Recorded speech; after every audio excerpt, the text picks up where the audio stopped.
So mga tol, bakbakan na nga po bukas sa pagitan ni 2 Division World Champion Shakur Stevenson versus Edwin De Los Santos ng Dominican Republic para sa bakanteng WBC World Title at 3 Division World Champion Emmanuel Baquero Navarrete versus Robson Consicao na nakataya naman dyan ang titulo ni Navarrete, ang WBO Super Featherweight World Title.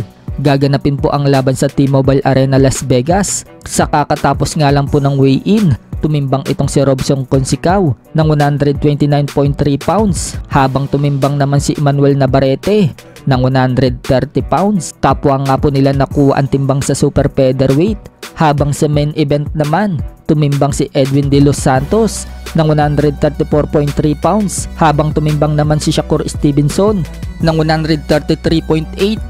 Dahil kapwa nakuha din nila ang timbang mga tol, tuloy na ang bigating laban bukas. Sa kabilang banda naman mga tol, nakarating na nga po sa Baguio si top contender Super Bantamweight World Champion Carl James Martin para samahan ng current Unified WBA at IBF Super Bantamweight World Champion Marlon Tapales sa isinasagawa na itong training. Bagamat walang sinabi na nag-sparring sila ni Tapales, hindi malayong mangyari na magkasubukan sila sa itaas ng ring, lalo pat magkasama sila ngayon sa Baguio. Sa hashtag nga po ni Martin mga tol, nabanggit niya dyan ang salitang sparring.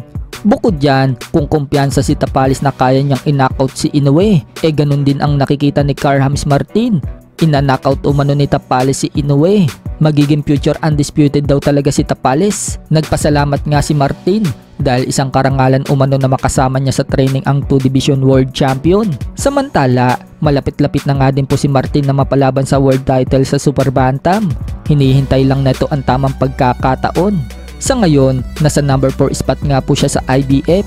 Mga ilang panalo pa, aangat na si Martin hanggang mapunta na siya sa number 1 spot. Nakikita nga din natin mga tol na sobrang lakas nga po ni Sean Gibbons sa mga sanctioning.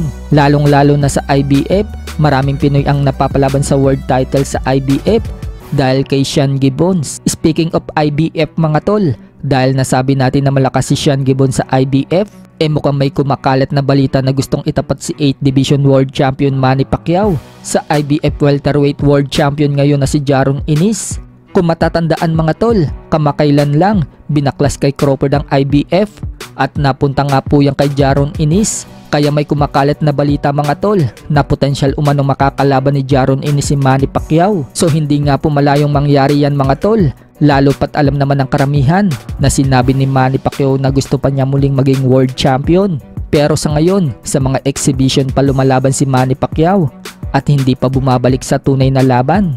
Sa ibang balita naman mga tol, sinabi nga po ng defender ni Casimero Brothers na si Kuyang Joseph na wrong translation daw ang mga kumakalat ngayon na sinasabi ng promoter ni Casimero na si Masayoki Ito na wala na daw Inoue versus Casimero.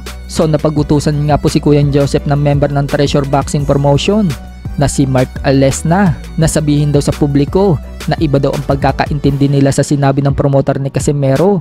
Hintay-hintay lang umano tayo dahil ilalabas daw nila ang tunay na sinabi ng promoter. Itatranslate umano nila ito sa salitang Pilipino para maintindihan daw ng lahat. Wag na wag daw tayo maniwala sa mga fake news na lumalabas.